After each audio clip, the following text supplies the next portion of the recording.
Gracias y bienvenidos una vez más a Intensidad 240. Hoy tengo la oportunidad de conectar con una persona que, aunque es de Argentina, se encuentra ahora mismo en Orlando, Florida.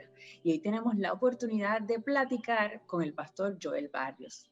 El pastor Joel Barrios tiene una peculiaridad que, por lo menos en el caso mío, he tenido oportunidad de ver que es un pastor que está muy convencido en que el vivir en su máximo potencial está muy atado a ser seguidores de Cristo. Y hoy estaremos conversando un poquito de la vida de Joel Barrios y cómo Dios se ha manifestado a través de su vida y ministerio. Pastor, gracias por estar con nosotros. Un gusto, Carolyn, un gusto poder estar contigo y con toda la audiencia de este programa o de esta propuesta que ustedes están realizando, y contentos de poder estar acá. Nosotros es un honor. Pastor, yo he visto varias predicaciones de usted donde unas pudiesen parecer polémicas, pero de alguna manera cuando uno los confronta a través de la Biblia son verdades que están ahí y Dios lo usa de manera especial. Yo quisiera saber, ¿usted se cautivó con Jesús desde muy temprana edad? ¿O cómo usted nace una cristiana? ¿O cómo usted tiene ese encuentro con Dios? Sí, yo soy hijo de un hombre de negocios y de una madre de migrantes españoles que emigraron a Argentina, gente católica, pero cuando mis abuelos llegaron a Argentina, no había iglesia católica en el barrio que estaban, y entonces vieron una iglesia de los Hermanos Libres protestante y la mandaron a mi mamá desde chiquita allí. Y entonces mi mamá desde chiquita nunca se bautizó, pero allí le enseñaron de Jesús. Y mi mamá ahí se entregó a Jesús, eso fue entre los 7 y los 12 años. Entonces, luego ella siempre oró que quería casarse con alguien como el pastor Jaime, o don Jaime, que era el pastor de la iglesia de los Hermanos Libres, era un pastor inglés. Interesante. Sí, ella se quedaba siempre cautivada cuando le invitaban a comer a la casa, lo buenos que eran, cómo oraban en la mesa, y entonces ella siempre pidió a Dios que quería casarse con alguien que ore en la mesa, y alguien que sea como don Jaime. Cuando conoció a mi padre, justo no era como el don Jaime, o sea, Como a muchas mujeres les pasa que hacen un listado y no necesariamente salen. Mi papá era un hombre de negocios con una vida bastante agitada, justamente el opuesto a lo que era un pastor. Y mi mamá trabajaba enfrente del negocio que mi papá era gerente, y entonces mi mamá trabajaba en una farmacia, era muy linda mi mamá. Mi papá, como hombre de mundo, por la belleza de mi mamá, se cautivó por la belleza, pero cuando comenzó a conocerla, se dio cuenta que era porque estaban bailando un día en un baile de carnaval, y mi mamá le preguntó a mi papá si había leído la Biblia. Y eso entonces a mi papá, él dijo, no, yo con una monja no me quiero casar, o sea, no quiero tener nada, y decidió alejarse. Sin embargo, como mi mamá trabajaba en la farmacia de enfrente del negocio que él era uno de los que gerenciaba, entonces siguieron relacionándose hasta que se pusieron de novios. Mi papá era temeroso de Dios, pero no tenía ningún tipo de filiación con ninguna iglesia institucional. Había ido a un colegio religioso cuando era chico, de familia muy católica, mi papá, y se había desilusionado de algunas cosas que había visto allí. Entonces él dijo, yo quiero saber de Dios, pero no quiero saber nada con iglesias. Pero bueno, resumiendo la historia, mi mamá un día, mis tíos, que eran adventistas del séptimo día, le invitaron a mi mamá a unas reuniones, y ella, cuando fue a esas reuniones, pensó que era la misma iglesia que ella había asistido cuando era chica. Y entonces hicieron una invitación al bautismo, y ella se paró y pasó al llamado. Entonces, cuando llegó a casa, le dijo a mi papá que quería bautizarse. Entonces mi papá le dijo que él no tenía ningún problema, pero que no le vaya después pedir a él que le esté acompañando. No voy a contar todos los detalles porque tiene muchos detalles milagrosos, incluso la historia, pero resulta que estos mismos tíos que invitaron a mi mamá, después un día lo invitaron a mi papá a una campaña de profecías.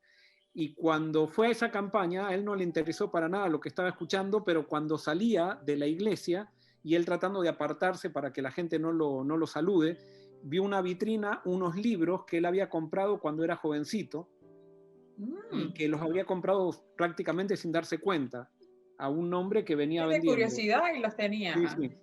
Entonces, esa misma noche se quedó muy impresionado por esos libros y esa misma noche llamó a mi abuela, que vivía en otra provincia, en otro estado, se dice en Argentina, en otra provincia en Argentina, y le dijo, mamá, por favor, ¿dónde están esos libros que yo compré cuando era joven? Entonces mi abuela le dijo, esos están en una caja por allí, en un baúl, deben estar todos comidos por los ratones porque están en el galpón, en el fondo de la casa. Dice, bueno, no toque nada porque yo quiero ver qué son esos libros. Bueno, entonces cuando a él le tocó hacer un viaje por trabajo a la provincia donde estaba mi abuela, fue a ese galpón y realmente ese galpón era ahí guardaban prácticamente todo lo que era basura, lo que sobraba en la casa. Y entonces abrió el cajón donde estaban los libros y ese cajón estaba todo comido por las ratas, todo, absolutamente todo comido por la rata, menos esos 4 libros que mi papá había comprado cuando era, y que había visto en la iglesia para que los leyera. Eso era como que una provisión del cielo para que los leyera. Exacto, eso fue como algo sobrenatural y allí estaba la Biblia, incluso una Biblia negra, y entonces mi abuela le decía que la Biblia los volvía locos a los que leían la Biblia. Entonces, pero él empezó a leer la Biblia, le llegó un libro que se llamaba El conflicto de los siglos, lo estudió junto con la Biblia y entonces fue allí a la iglesia de mi mamá y pidió bautismo sin haber recibido ningún estudio bíblico.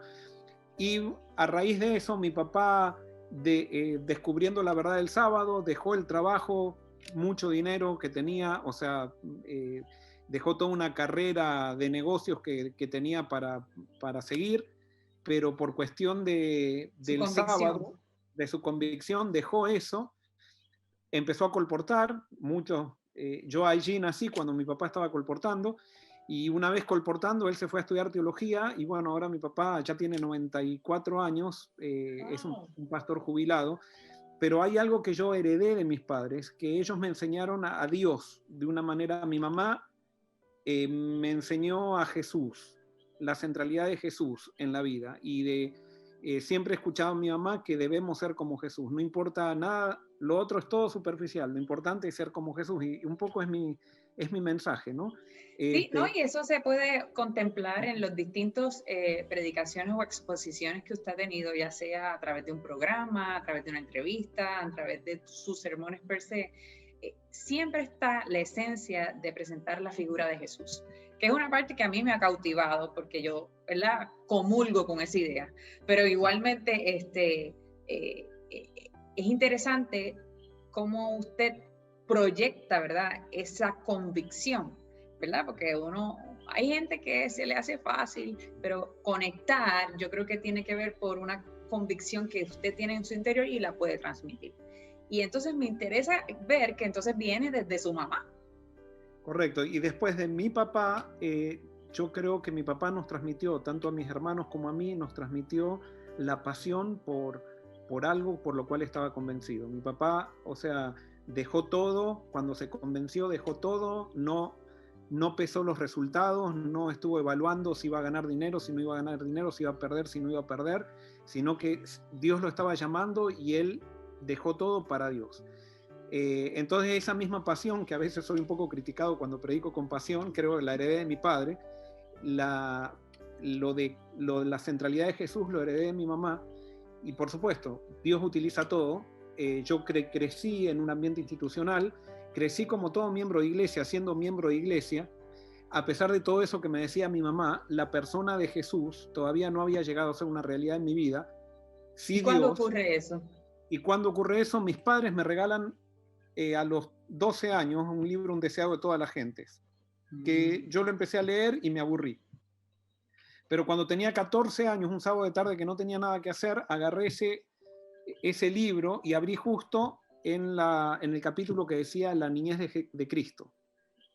Y comencé a leer esa parte y me cautivó tanto la persona de Jesús, cómo estaba presentada, que desde ahí comencé a leer. Yo no era un gran lector, me gustaba mucho hacer deporte, era muy inquieto, entonces la lectura no era algo que me gustaba mucho, pero eso me cautivó tanto que empecé a leer El deseo de toda la gente. Me llevó un tiempo leerlo, pero la persona de Jesús en El deseo de toda la gente cautivó. En ese momento de adolescencia donde uno está buscando ídolos, Jesús se transformó en mi ídolo, si podríamos decir así, ¿no? En su mayor influyente. Exacto, y yo le agradezco a Dios porque es milagroso, o sea, no, yo no puedo decir por qué ese sábado agarré ese libro, y bueno, y eso marcó mi vida. Después ya tuve algunas situaciones también en mi adolescencia que me mostraron que Dios me había llamado, y bueno, después estudié teología y bueno, ahora estoy haciendo, ya hace 30 años estoy predicando a Jesús. Pues gloria a Dios por eso. Pero le pregunto, esos retos que tuvo como adolescente o como joven, que de alguna manera le confirmaron, ¿cómo lo descubrió? Porque tal vez hay personas que nos estén viendo que están todavía en ese proceso de que no están totalmente seguros si están encaminados en el llamado que Dios le dio. Y tal vez digan, diantre, ¿cómo yo en mis circunstancias, en mi situación, pudiese identificar que es este el camino o este es el propósito que Dios tiene? Porque muchas veces, y perdone que sea extensa con la pregunta, pero muchas veces el Romanos 8:28, que es uno de mis versículos favoritos, ¿verdad? Igualmente se utiliza, ¿verdad? Para esto, y es como quien dice, pues todo entonces me puede servir para bien, que la gracia de Dios lo hace. Sin embargo, ¿cómo ser más intencional en reconocer cuál es ese llamado? Claro, ¿cómo Joel Barrios lo conoció? Sí, yo puedo contar mi experiencia, que creo que puede ser la experiencia de todos, y por eso siempre cuando predico digo, cuando cuento mi testimonio es porque creo que puede ser el testimonio de todos, no es que soy un ser elegido especial, pero sí creí en el llamado de Dios. Y yo no sé, había convicciones en mi vida en la medida que yo, digamos, iba creciendo con Dios, esas convicciones se hacían más profundas. Yo sabía que Dios tenía algo para mí y lo creía, no solamente, o sea, lo creía, porque a veces uno puede decir, no, pero no, quizás no, pero no, decidí creer. Y ese decidir creer también es sobrenatural, porque no lo puedo decir, o sea, se lo agradezco a Dios. Pero entonces tuve, sí, una situación, yo tenía un grupo de amigas en la escuela secundaria, y ese grupo de amigas no eran religiosas prácticamente, o sea, habían ido a la escuela adventista que yo asistía, pero no eran religiosas. Y al principio, cuando empecé a relacionarme con ellas, me chocaban un poco las costumbres que tenían, y yo me había formado muy en un ambiente un poquito farisaico, entonces tenía esa religión del hacer y no ser. Entonces, todos los que no hacían como yo y que pensaban diferente a mí y que se portaban diferente, claro, son del mundo, ¿no? Entonces, empecé con esas chicas nuevas que entraron a la secundaria, comencé a tener una guerra, porque yo era un fariseo, a pesar de todo lo que me había enseñado mi mamá y todo eso, pero era un fariseo chiquito, ¿no? Yo creo que todos a veces nos han tocado coger ese rol. Cuando escuchamos quizás las anécdotas o las parábolas rápidas, decimos, wow, ese fariseo, pero muchas veces actuamos hasta en pensamiento, a lo mejor no nos atrevemos a verbalizarlo, pero actuamos así. Exacto, nosotros tenemos un movimiento pendular, o somos fariseos o somos hijos pródigos, o sea, nos vamos de un lado para el otro. Y entonces, si somos fariseos, criticamos al hijo pródigo, y si somos hijos pródigos, pensamos que los fariseos, que tienen razón los hijos pródigos, que los fariseos no nos quieren, es verdad. Pero bueno, yo era fariseo, no era hijo pródigo, o sea, era fariseo. Y entonces estas niñas para mí eran hijos pródigos, estas chicas. Y yo las criticaba y decía, o sea, y las criticaba, no voy a contar porque sería largo todos los detalles, pero llegaba a ser ridícula mi posición con estas chicas. O sea, que yo, por ejemplo, muchas veces discutía cosas de que yo ni las ponía en práctica, pero las discutía para hacerlas pelear a ella y para pelear con ella y para ponerme en una plataforma de superioridad. Pero como yo era bastante inquieto y bastante charlatán, un día la profesora, que yo me sentaba en el último banco, me obligó a sentarme en el primer banco, y cuando me senté en el primer banco, atrás mío estaban las chicas estas que yo tanto odiaba, que eran del mundo, y bueno, como mis ganas de charlar y de conversar superaron mis prejuicios, me empecé a dar vuelta para conversar con ellas. Y me empecé a dar cuenta que estas chicas no eran tan malas como yo pensaba por las costumbres que tenían. Y en ese momento comencé a leer El deseo de toda la gente. Y eso fue lo que cambió un poco Tu porque yo me empecé a dar perspectiva. cuenta cómo Jesús trataba a la gente y yo me he dado cuenta que yo era un fariseo, justamente cuando leía toda la historia de Jesús desde una nueva Son que perspectiva. en ese momento se pudo autorreconocer como fariseo. Correcto.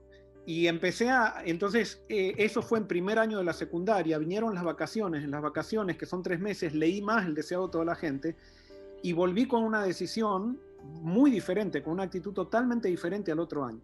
Y no solamente ya empezaba a charlar con estas chicas, sino que me hice amigo de estas chicas. Y estas chicas se empezaron a dar cuenta que yo no era tan malo tampoco como parecía, porque empecé a tener un cambio, que ellas por supuesto no se daban cuenta por qué era ese cambio. Yo sí lo sabía. Y ellas comenzaron a interesarse en ese Jesús que yo estaba descubriendo también. Y yo ahora, antes me daba vergüenza dar testimonio, antes yo lo único que podía hacer era simplemente criticar al que no pensaba como yo, pero ahora me interesaba en poder transmitir, que tenga oportunidad de transmitir ese Jesús que yo estaba conociendo. Y entonces especialmente yo me empecé a sentar ahora con Silvina, era mi compañera de banco, y Silvina, los padres eran ateos de Silvina. Entonces un día Silvina me dice, Joel, yo realmente veo que vos crees en Dios y mis padres no creen en Dios y a mí me encantaría tener esta experiencia que vos tenés. Entonces le digo, mira Silvina, yo no sé mucho, pero si querés nos podemos, a los recreos, en algún recreo podemos empezar a charlar de esto. Y no te digo que todos los recreos, pero empezamos, yo creo que 3 Sí, recreos. porque yo vi por ahí que usted jugaba voleibol, que le gustaba el voleibol. Sí, exacto, sí. Pero sí empezamos a charlar y con ese grupo de amigas siempre salía el tema espiritual, o sea, y estas chicas también, soy un activista, entonces también comenzaron a leer el deseo de toda la gente, comenzaron a leer el conflicto de los siglos también y la Biblia, empezaron a tener buenas notas en la clase de Biblia. Y entonces llegó un mundial de fútbol en Argentina, que era el mundial juvenil, Maradona justo era la época del primer mundial juvenil de Maradona, y entonces decidimos ir con este grupo de chicas y amigos, decidimos ir a ver a la casa de un amigo la final que era justo en la hora del colegio. Entonces fuimos a ver la final y justo ganó Argentina. Y allá hay una costumbre. El fiestón. Exacto. Entonces, nosotros vivíamos en Buenos Aires, la costumbre es cuando gana Argentina es ir al obelisco que está en el centro, en el downtown de Buenos Aires, e ir a saltar ahí por lo menos 4 o 5 horas a gritar Argentina y a festejar con todo el mundo. Entonces, cuando ganó Argentina decidimos ir en tren hacia el downtown y cuando tomamos el tren con el grupo de amigos, el tren venía lleno porque todos iban para allí para festejar. Y entonces nos fuimos al último vagón. En el último vagón, que es el furgón, donde la gente lleva las bicicletas y todo eso, nos sentamos en el piso y nos sentamos en la puerta del tren. Al estar sentados en la puerta del tren, se sentó Silvina, después me senté yo. Voy a resumir la historia. En un momento que nos iban tocando los pastos que estaban altos, nos iban tocando los pies. Fue una inconsciencia muy grande, una inconsciencia de adolescente, ¿no? Yo le dije a Silvina, ¿por qué no levantás los pies? Silvina me dijo a mí, ¿por qué no levantás los pies para que no vayas descalzo? Mirá si te sacan los zapatos, te saca los pastos, el zapato y tenés que ir a caminar descalzo. Ella me mostró cómo levantar los pies, yo la imité, levantamos los pies y justo vino un puente que nos agarró las piernas y a ella la despidió del tren y yo quedé colgado del tren.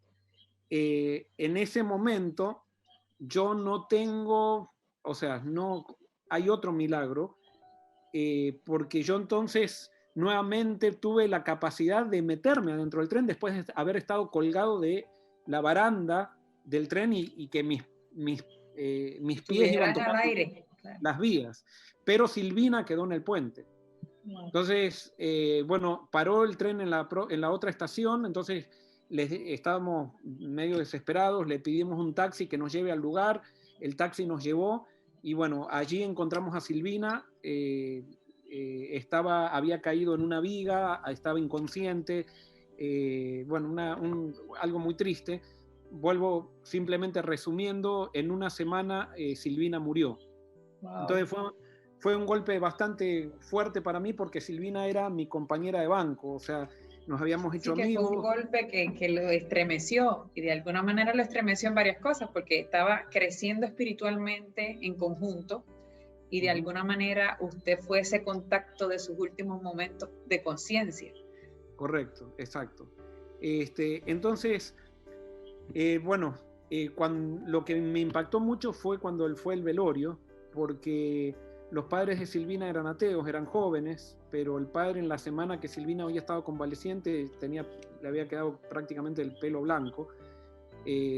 La madre era atea y entonces cuando estábamos en la misa que se estaba haciendo, o sea, eran ateos, pero ellos profesaban, digamos, nominalmente el catolicismo. Cuando estaba en la misa, la madre le empezó a gritar al crucifijo y le empezó a gritar malas palabras y empezaba a gritarle a Dios diciendo: ¿estás contento que la mataste? Reíte, la mataste a una niña, que esto, que lo otro. Bueno, eso me impactó mucho mi vida porque yo ahí me di cuenta de la esperanza, de lo importante que es tener una esperanza en la vida, de que todo, a pesar de la muerte, no se acaba todo. Y eso me proyectó, me hizo pensar mucho, y cuando íbamos al cementerio, me acuerdo que pensaba, yo decía, yo tendría que estar acá, o sea, tendría que estar y le tocó a Silvina, ¿por qué yo no? Y yo la quería mucho a Silvina, pero nunca, en esa edad uno que se enamora y eso, pero yo no estaba enamorado, la quería como una hermana a ella. Y en ese momento yo dije, yo no puedo hacer nada para que Silvina resucite, pero sí yo puedo hacer algo para predicar esta esperanza que tengo. Y en ese momento tomé la decisión allí de decir, yo voy a dedicar a esto mi vida. Y bueno, eso fue a los 14 años. Ahí terminé de leer El deseo de toda la gente, o sea, en ese año. Y ahí, digamos, yo no tenía, cuando llegó que terminé la secundaria, no tenía ningún tipo de duda cuál iba a ser mi carrera. Que estaba ya claro, ya a sus 14 años, usted quizás como algunos que tan claro desde pequeño, esto es lo que yo quiero estudiar. Exacto. Y ahora, pero nunca quise ser un pastor por la figura de pastor, sino que mi carrera era ser Joel predicando, o sea, dedicarme a esto porque es lo que tengo que hacer, o sea, porque tengo que vivir de la predicación.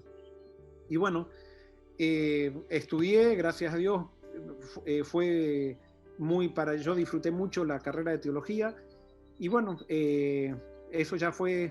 Terminé teología, 30 años, y ya estamos hace 30 años predicando el Evangelio, pero entonces eso que pasó a los 14 años para mí fue un toque.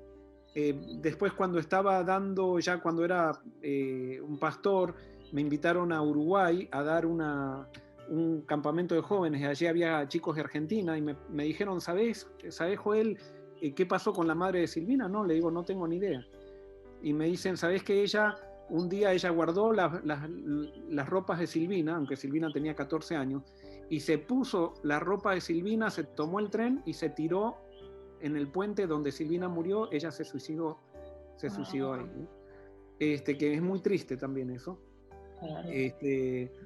Pero y con esto, sí, no, con esto yo digo, hay mucha gente que está desesperada y hay mucha gente que necesita conocer un Dios de amor. Yo no sé, yo estoy seguro que Silvina la voy a encontrar en la segunda venida de Cristo, y yo no puedo saber si la madre de Silvina no va a estar, porque no sabemos qué ocurrió en esos últimos segundos de vida.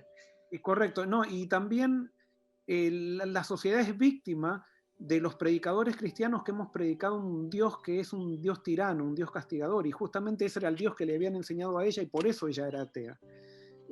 Si le hubieran enseñado el Dios que se refleja en Jesucristo, así como Silvina podría haber sido atea, pero cuando descubrió el Dios que mostraba a Jesucristo, ella cedió y llegó a tener las mejores notas de Biblia, y la madre no le hacía ningún tipo de freno con eso, porque veía que era bueno para su hija. Yo creo que en el cielo nos vamos a encontrar con muchas sorpresas, porque vamos a ver que Dios sino que es más bondadoso de lo que nosotros pensamos, ¿no?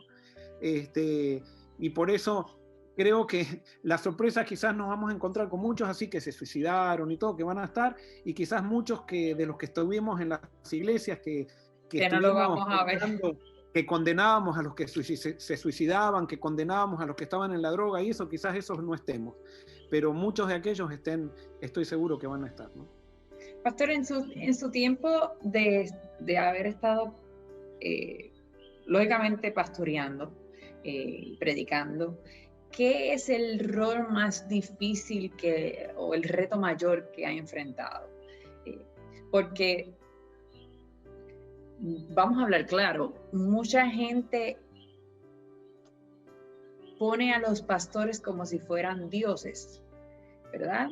Y hasta cierto modo eso tiene sus tentaciones y tiene sus retos, pero usted es el que lo acepten como humano, el vivir su humanidad dentro de ese rol de ser pastor, o su reto quizás ha sido del querer transmitir un mensaje. ¿Cuál ha sido su mayor reto? A ver, bueno, mi mayor reto, a mi criterio, es que llegás a una iglesia y predicas a Cristo y la gente piensa que estás predicando herejía. Ese es el mayor reto. Lastimosamente, y me ha pasado... ¿Y se da mucho? ¿Se le dio mucho en el caminar? Prácticamente en todos lados donde fui, así ha pasado. Estamos llegando a un momento en el cristianismo donde hay dos tipos de cristianismo. Está el cristianismo institucional y el cristianismo real. Y el cristianismo institucional se resiste, y cuando digo institucional no me estoy refiriendo a que están mal las instituciones ni nada, no, sino que hay muchos cristianos que son cristianos, van a una iglesia porque ya no saben vivir de otra forma y porque de esa iglesia reciben muchos beneficios. Y entonces han aprendido a creer en la iglesia, pero no hay una relación directa con Cristo, ni se interesan demasiado en conocer quién es Dios a través de Jesucristo. Yo lo sé porque eso yo lo viví, y por eso estoy contando mi testimonio, porque pasé por ese proceso. Con esto no quiero decir que yo soy mejor que otros, pero gracias a Dios pasé por ese proceso y estoy en ese proceso de seguir descubriendo quién es Dios. Pero hay personas que se conforman simplemente con lo que la iglesia les enseñó y se acabó, y lo defienden a muerte eso, pero sin querer crecer más que lo que la iglesia o las costumbres que tiene una iglesia le han enseñado. Ese tipo de cristianos, de los cuales yo fui uno, representa el mismo tipo de religiosos que rodeaban a Jesús cuando Jesús vino, y son los religiosos que llevaron a Jesús a la cruz. Correcto. Y por eso el mundo no ha cambiado, no ha cambiado mucho, sigue siendo el mismo, sigue habiendo el mismo tipo de actitudes de personas, y por eso en los evangelios podemos encontrar palabra de Dios para nosotros hoy, porque ahí nos podemos reflejados todos. En los dos ladrones de la cruz estamos todos, o somos un ladrón que aceptamos o un ladrón que no aceptamos, pero todos somos ladrones y todos en algún momento hemos estado en contra de Jesús.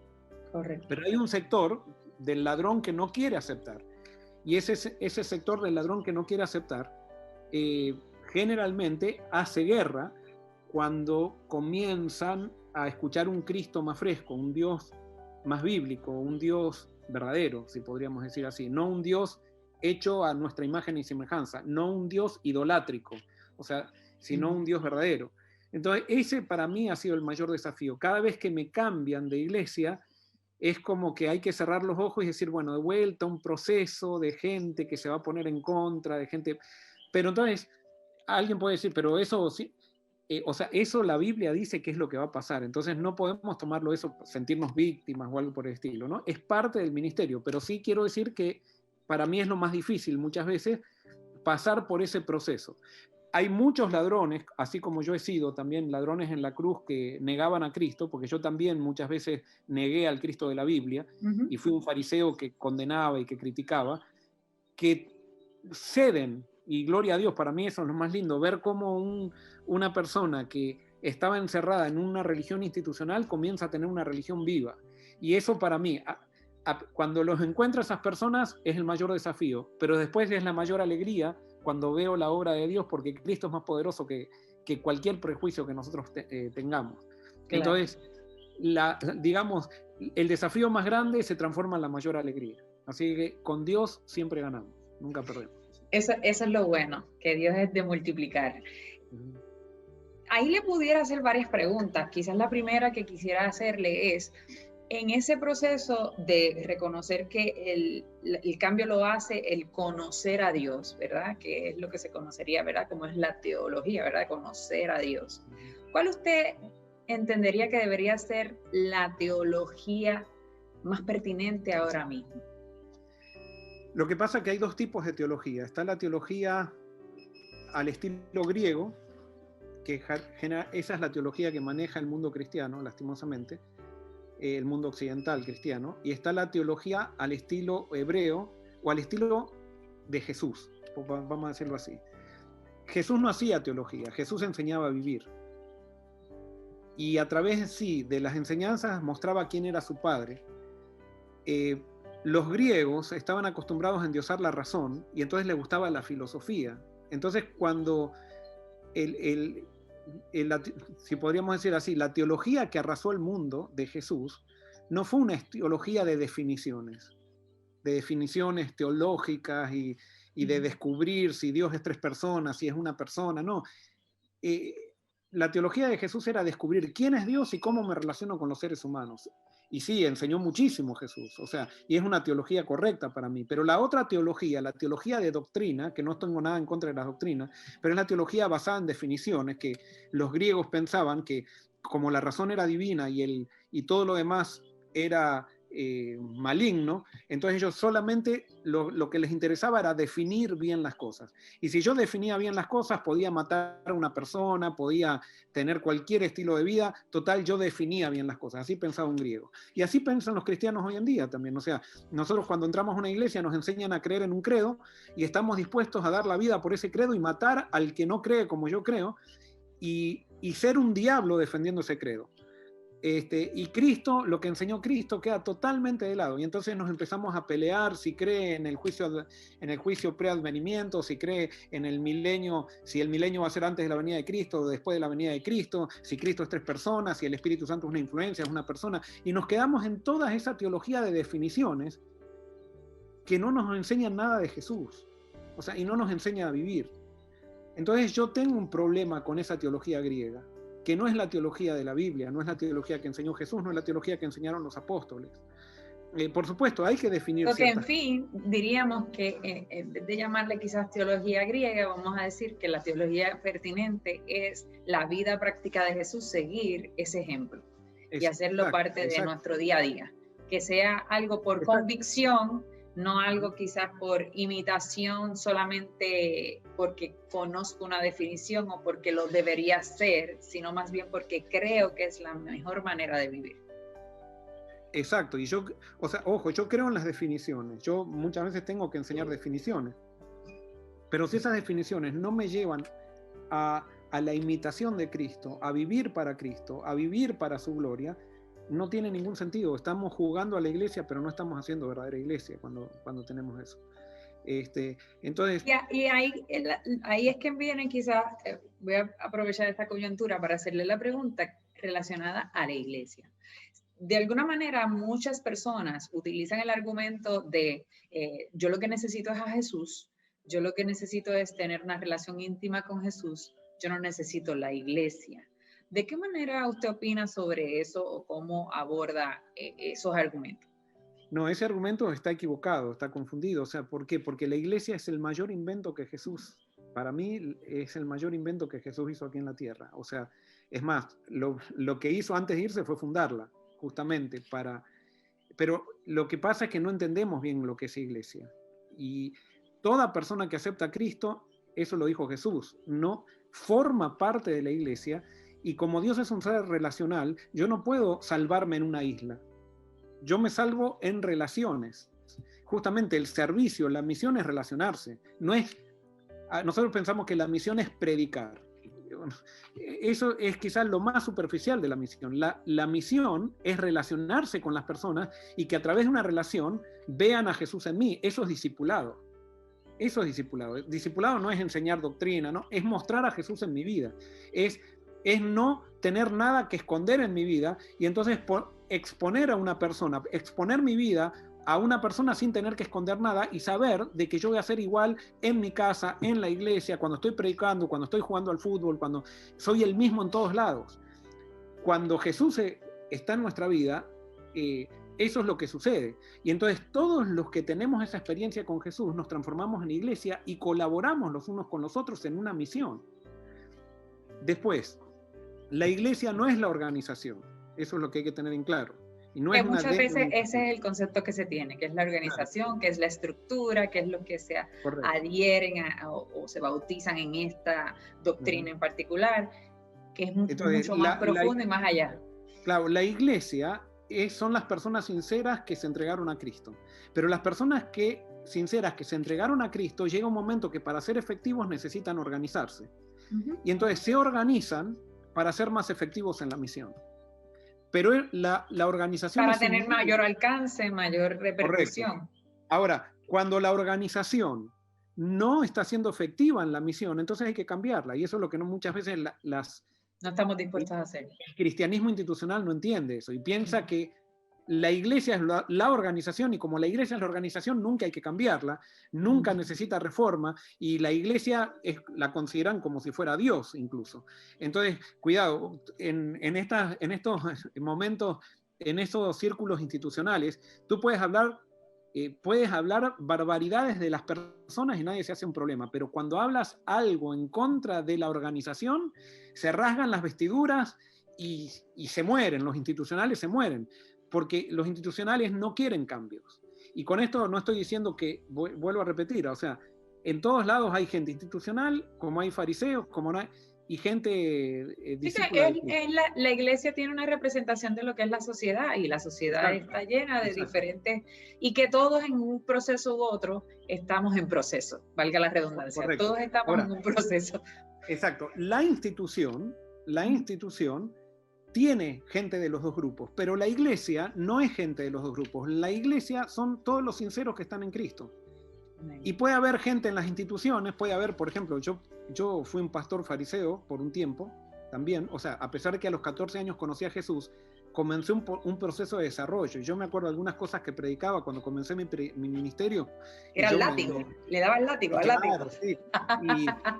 Y predicaba salvación por las obras, a pesar de que estaba atraído por Jesús, predicaba todo lo contrario. Un evangelio diferente, o sea, un evangelio diferente. Dios... Es que todavía eso abunda mucho, pastor. Todavía pensamos que nosotros somos merecedores de la salvación y no queremos entender que es algo por gracia. Y muchas veces estamos empeñados en que es por mis actos que yo logro la bendición del cielo. Y es como usted mencionó, estamos tan preocupados por hacer, no por ser. Exacto. Y entonces, bueno, todo eso, Dios utiliza todo y utiliza el cuerpo, o sea, la institución la utiliza porque es buena la institución.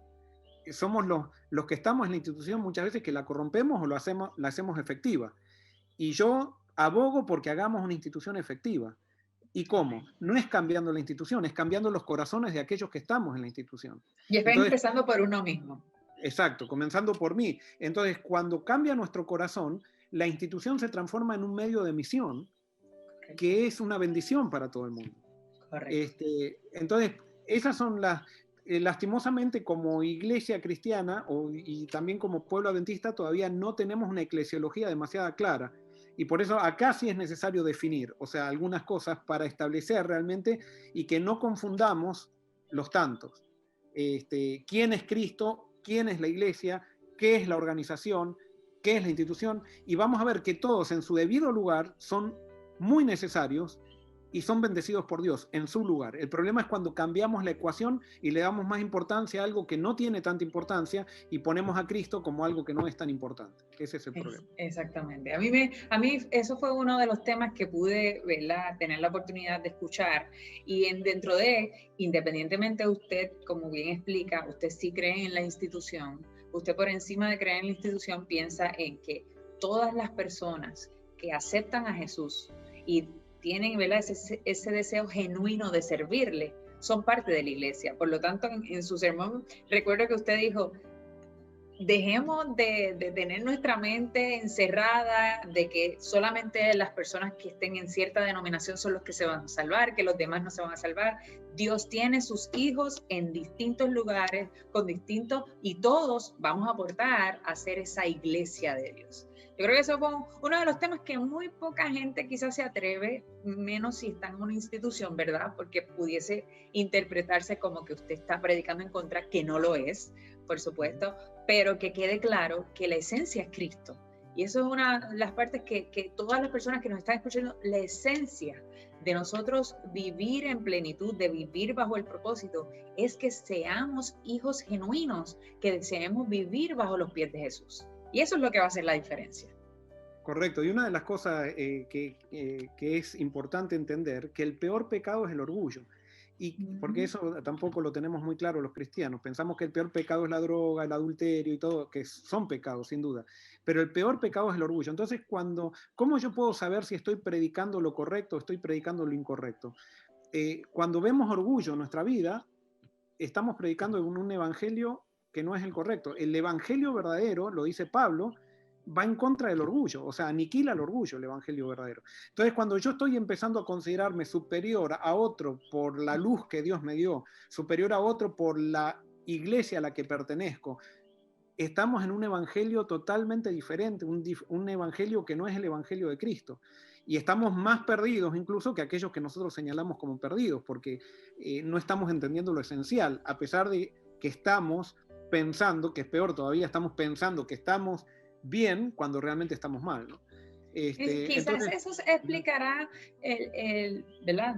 Dios abundará en el tema cuando estemos con él en esencia, pero en su palabra tiene muchas formas de nosotros también comprender. Cuando Jesús cataloga a David, que es un personaje bíblico, ¿verdad? Que ha tenido una repercusión, que mucha gente, si David estuviera aquí hoy en nuestra era, estuviera totalmente fuera de las instituciones, estuviera totalmente flagelado como hereje. Sin embargo, a pesar de sus faltas, quizás por el proceso de David de ser genuino, el arrepentimiento, es que entonces es el único que se le reconoce en la Biblia como conforme al corazón de Dios.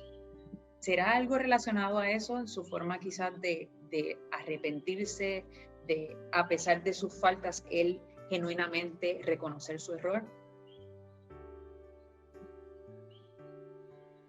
¿Me escucha, pastor?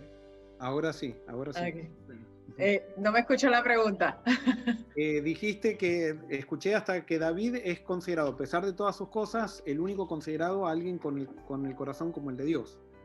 Sí, que quizás sí eso esté relacionado a que es precisamente por el hecho de cómo él se arrepentía, ¿verdad? Porque mucha gente diría que por sus actos ya definitivamente, ¿cómo llamarle conforme al corazón de Dios? ¿Cómo poder catalogar a este hombre que ha hecho tantas faltas que ahora me... Y no es alabando las faltas, porque una cosa no viene con la otra, pero quizás sería por su forma de arrepentirse que está más relacionada. Yo creo que simplemente porque se agarró de Jesús, o sea, y entonces todos, absolutamente todos los que hemos aceptado el Evangelio somos con el corazón como el de Dios, o sea, eso Dios se lo dice a David para que sepamos todos, para que todos nos agarremos de eso y entendamos que todos somos considerados gente con el corazón como el de Dios y estamos en Jesús. O sea, es más, el Espíritu Santo, amor, gozo, paz, paciencia, benignidad, bondad, fe, mansedumbre, que es el fruto del Espíritu, son las características de Jesús. Y eso dice Dios que se lo da a toda persona que acepta a Jesús. Entonces todos tenemos el corazón como el de Dios cuando estamos en Jesús. Qué linda esperanza. Exacto, Dios lo utiliza a David como ejemplo. Ahora, acá hay un tema, por ejemplo, esto del amor, a veces es un tema también cuando yo predico un sermón y alguien escucha un solo sermón, a veces se arma una... Y la gente no entiende que en un sermón no se puede explicar todo, o sea, somos limitados, o sea, como seres humanos, entonces simplemente vamos explicando ciertas cosas. Ahora, Dios, por ejemplo, perdona todo pecado y Dios restaura siempre restaura. Eso no quiere decir, por ejemplo, que una persona que peca, así como David o algo por el estilo, yo siempre lo utilizo esto porque alguien que dice, no, pero entonces la disciplina en la iglesia no es necesaria. No, yo creo que sí que es necesaria. Yo lo que no creo que es necesario borrar a alguien de la iglesia. No encuentro... Yo pienso que eso es antibíblico. Pero exacto. es mi percepción, ¿verdad? Si la persona lo pide, sí. Y si la persona no quiere enmendar su vida.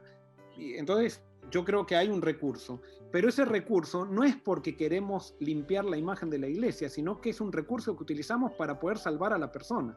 O sea, nuestras actitudes tienen que ser de salvación, no para decir ahora nos separamos de este pecador porque nosotros somos mejores. No, todo lo que hacemos es para poder hacer que la persona recapacite. Entonces, ¿qué pasa? Una persona que peca es como una persona, digamos que hay diferentes niveles de pecados. Todos los pecados nos llevan a muerte.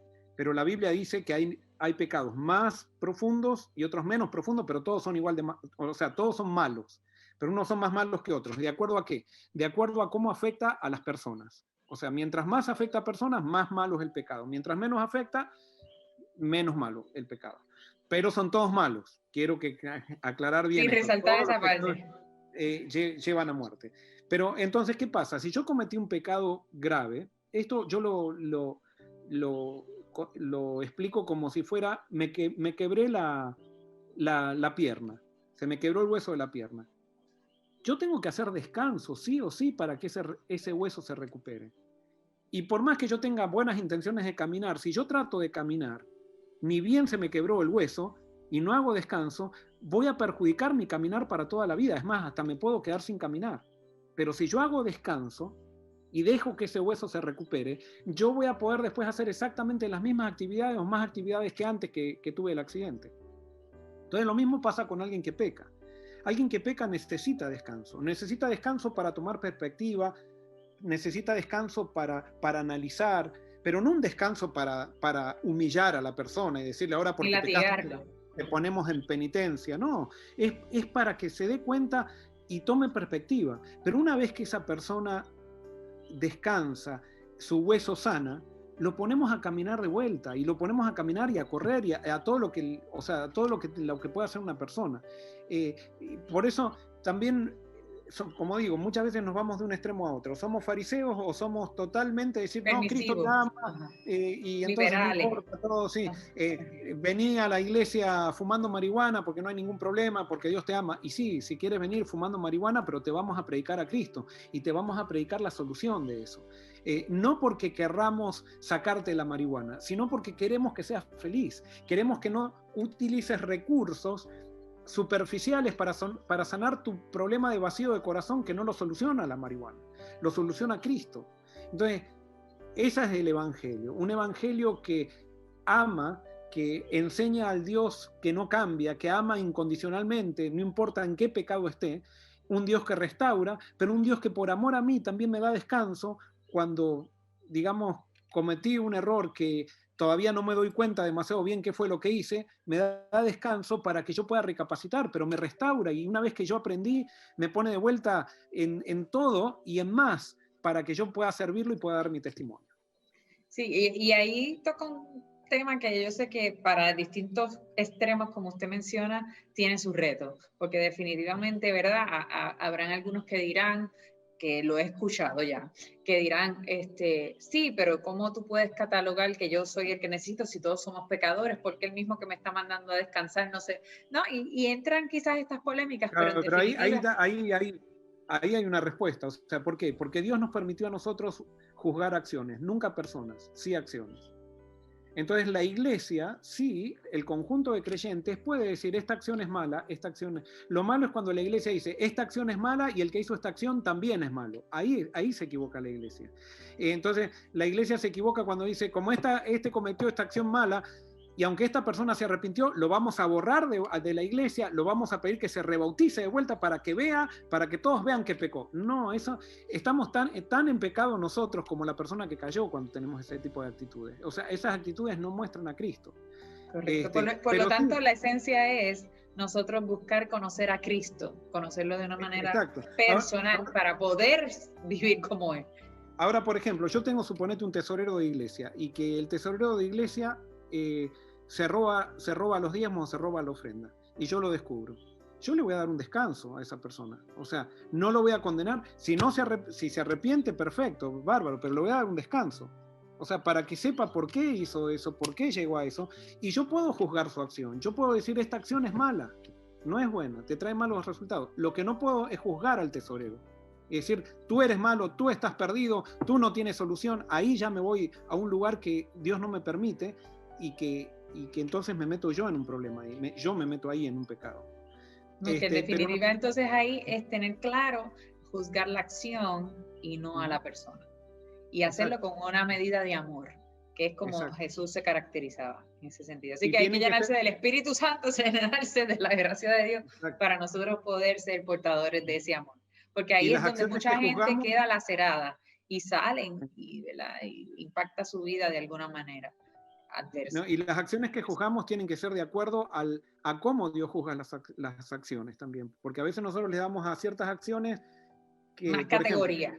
Más categorías. Y entonces al pecado del chisme no le damos tanta importancia. Pero Dios le la da.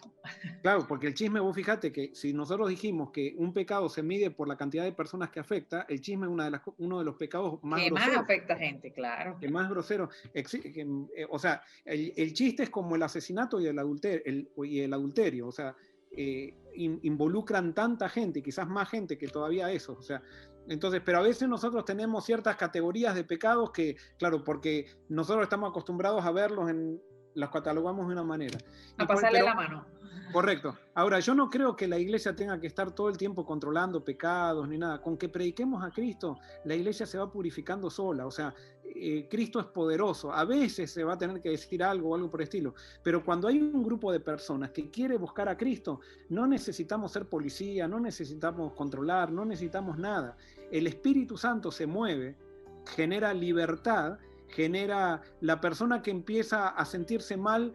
Si se predica a Cristo, la persona que quiere seguir en pecado se siente incómoda y se va de la iglesia. O sea, se va si está escuchando a Cristo, todo, se va sola, sin que nadie la eche. La cuestión es que hay que predicar a Cristo, hay que predicar el amor, hay que predicar quién es Dios, el perdón incondicional de Dios. Y eso va a atraer a muchos y va a alejar a muchos también. Y por eso la iglesia, predicando a Cristo, se purifica sola. Esa es la clave, esa es la clave. Pastor, en el libro que usted hizo de discípulo, ¿verdad? ¿Cuál es la idea central que quiere transmitir? ¿Por qué decidió crear el libro? ¿Siempre se había contemplado como escritor? No, nunca, o sea, me gustaba escribir, pero nunca sentí que tenía el don. Pero esto de escribir surgió de un viaje que hice a Ecuador una vez, cuando estaba recién saliendo toda la media, y fue un congreso de jóvenes, y a los jóvenes les dije que todos los que quisieran recibir un email de mi parte una vez por semana, que me den su email. Y entonces hice una lista de email y empecé a hacer reflexiones sobre la vida de Jesús, que me hicieron tanto bien a mí, y de ahí comenzó a surgir la idea de compilar eso y de desarrollar esa. Estuve más o menos como, no todos los días, una vez por semana mandaba una meditación más o menos por 8 meses, más o menos fue eso. Y bueno, después decidí hacer el libro, y bueno, después tuve la oportunidad, Dios me dio la oportunidad de escribir 2 libros más, también no de Jesús, sino de profecía. Pero ahora sí me siento un apasionado de la escritura, me encanta escribir y no digo que está bueno, pero por lo menos me encanta, me dedicaría a eso todo el tiempo. ¿De verdad? Ah, qué bueno, qué bueno. Sí, me encanta.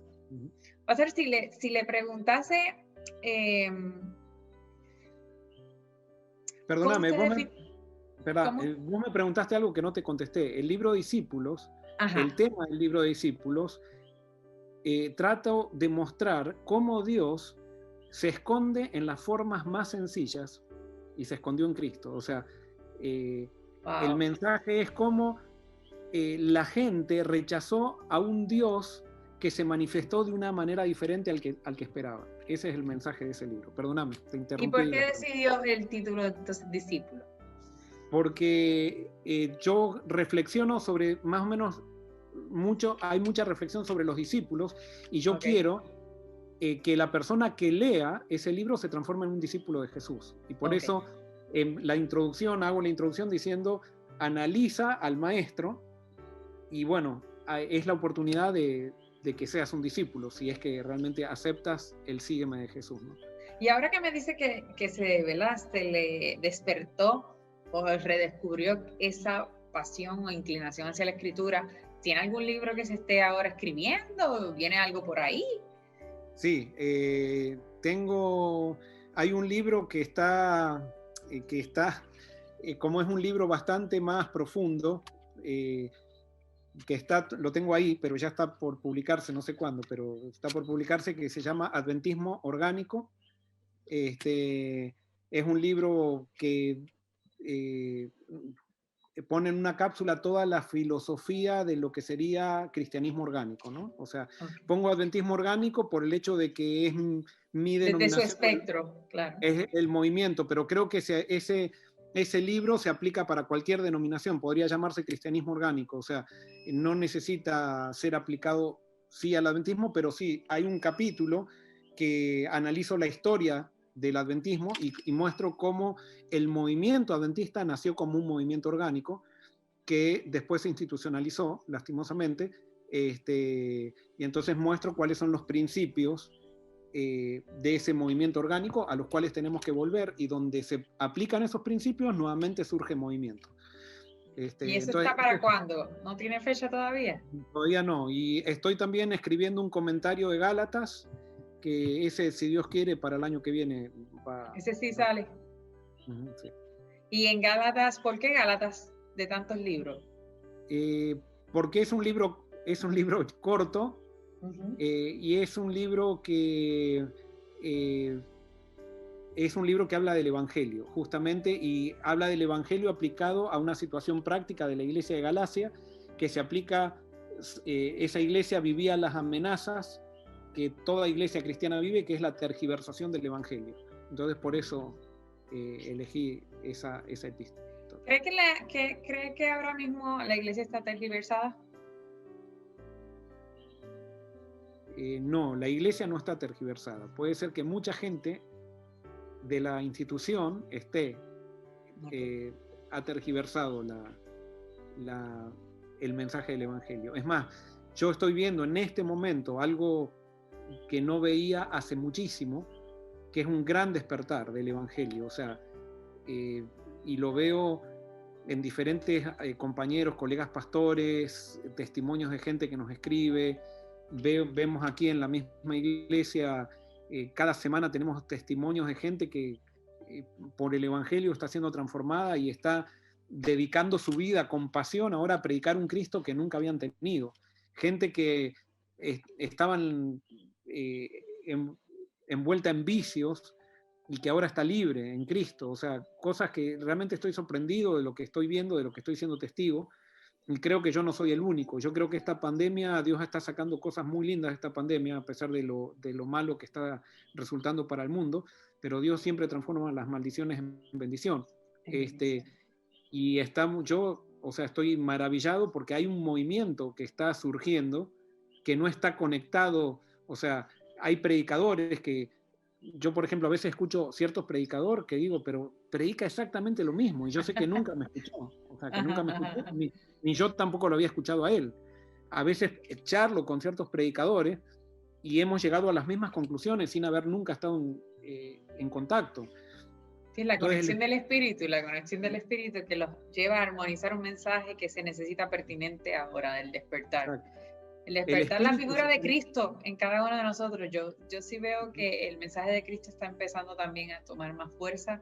Cristo siempre ha sido, ¿verdad?, un antes y después. La historia misma se define como un antes y después de Cristo, y yo creo que ahora también ha cobrado una mayor fuerza en todas aquellas personas que somos iglesia, ¿verdad? Que somos iglesia de alguna manera.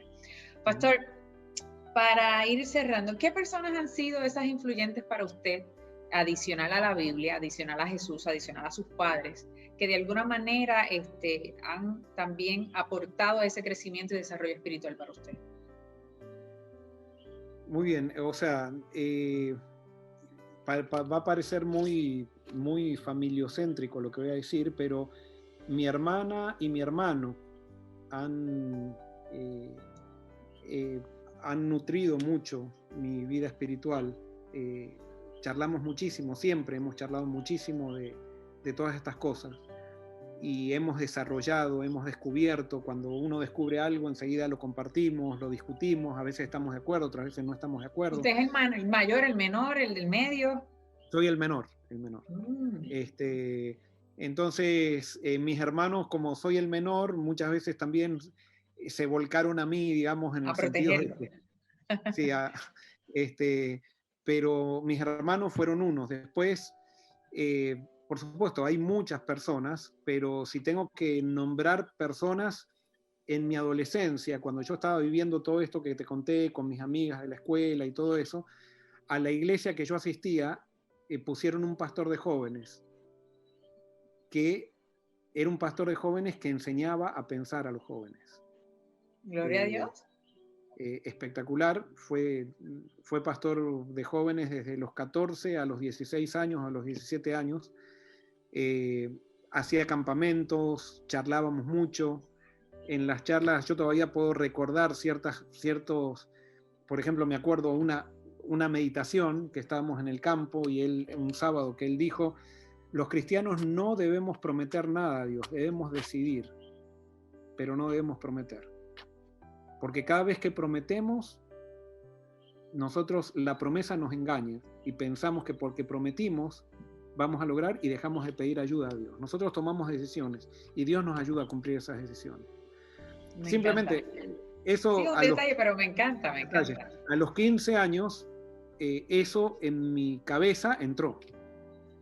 Y bueno, yo después tuve la oportunidad de ser pastor de jóvenes, comencé mi ministerio como pastor de jóvenes y eso, y para mí los jóvenes son, o sea, son excepcionales, o sea, es el estrato por donde va a comenzar el reavivamiento. Me da mucha lástima que me estoy poniendo viejo y ya uno ya no tiene la... Pero la juventud dice que te la define el corazón, pastor, no se me diga así, Sí, no se pero, me... cuando Jesús cuando Dios quiso llegar a los hombres, se hizo hombre. Y cuando Dios quiera llegar a los jóvenes, va a haber un joven. Yo creo que fui un joven que, mientras fui joven, di todo para que los jóvenes puedan encontrarse con Cristo, con todos mis errores y todo eso. Yo ya creo que ahora tengo que dar lugar para que otros, y me encanta ver jóvenes, yo sí he sido mentor de otros pastores que son jóvenes, y me encanta verlos ahora haciendo esa obra, o sea, pero yo me lamento porque yo sé que ahora ya no tengo la misma influencia que un joven tiene sobre los jóvenes. Pero, pero bueno, ese pastor, estábamos hablando de quienes influenciaron, ese pastor, y después he tenido amigos que influenciaron en mi vida. En este momento tengo un amigo que es jefe mío, que fue miembro de mi iglesia, yo fui pastor de él, y cuando era pastor de él, yo nunca me imaginé que él iba a terminar siendo pastor y ahora siendo mi jefe. Las vueltas que da la vida. Son las vueltas que da la vida. Ajá. Pero cuando yo estaba siendo un pastor joven que todavía tenía una tendencia farisaica, me encontré con este chico que estaba en la droga. Este chico, yo me acuerdo que cuando él le hablaba, empezó, o sea, Dios lo sacó de la droga. Pero había tenido problemas como después que salió de la droga, entró en la iglesia y en la iglesia, como él tenía mucho fuego y eso, le empezaron a hacer guerra porque a veces a los que tienen demasiado fuego no les gusta en la iglesia. Entonces, Quieren silenciar. Claro, cuando yo llego de pastor a esa iglesia, él se había ido de la iglesia y había vuelto a la droga. Pero entonces yo empiezo a tener una amistad con él y él me cuenta de ese Jesús que lo había sacado de la droga y unas experiencias realmente milagrosas, y él hablaba de Jesús con una manera que yo decía, y él comenzó a tener un reavivamiento ahí, y que yo lo acompañé en eso, pero él me acompañó también en redescubrir un Jesús que, a pesar de que yo conocía a Jesús, a pesar que admiraba a Jesús, todavía no había descubierto a un Jesús totalmente separado de la iglesia. O sea, yo lo enlataba dentro de la iglesia, Jesús. Entonces, a pesar de la institución, claro, así, de la institución. De lo que me habían dicho de Jesús y todo eso, a pesar de que yo ya había descubierto un Jesús diferente, pero esto es un desarrollo. Este chico me empezó a ver en su parte espiritual, eso tuvo una influencia muy grande, y discutimos mucho. A veces él tenía razón en las cosas que discutía, otras veces yo tenía razón, y entonces en ese momento también había un hombre que era un hombre que yo le empecé a dar estudios bíblicos, yo lo cuento eso en un sermón, en varios sermones lo he contado, así que no lo voy a contar ahora, pero era un hombre que había caído en adulterio, en que todo el mundo lo rechazaba, pero este hombre había dejado el adulterio, pero un hombre que predicaba a Cristo. Entonces todo el mundo lo criticaba y decía, ese hombre predica a Cristo porque es un adúltero y porque quiere seguir adulterando. Entonces cuando yo me hice amigo de este hombre, que me hice amigo con muchos prejuicios, él me dice, no, Joel, yo predico a Cristo porque yo soy un adúltero y reconozco que he pecado y Jesús es el único que me da esperanza. Y él me empezó a hablar de Cristo y del Evangelio. Yo ahí comencé a entender lo que significa ser salvo por fe. Amén. Y no por obras.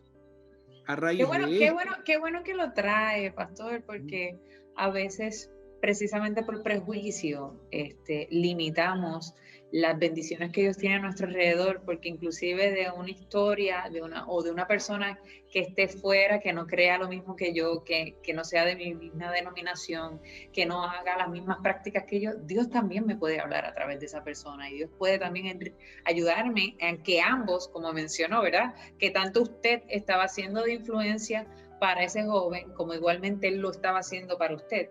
Porque eso es lo maravilloso de Dios, que Dios permite que al relacionarnos todos sean bendecidos de alguna manera. Exacto, exacto. O sea, nadie tiene la verdad completa y todos necesitamos de todo. Y justamente eso es iglesia, hasta que no entendemos que, o sea, si no nos ponemos en una plataforma y no aprendemos más, no aprendemos más.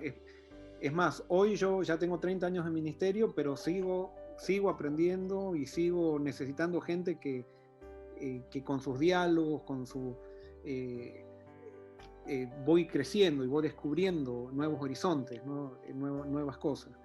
Sí, pero hay que estar siempre dispuestos a ser aprendices, ¿verdad? Aprender de la vida, aprender de las anécdotas.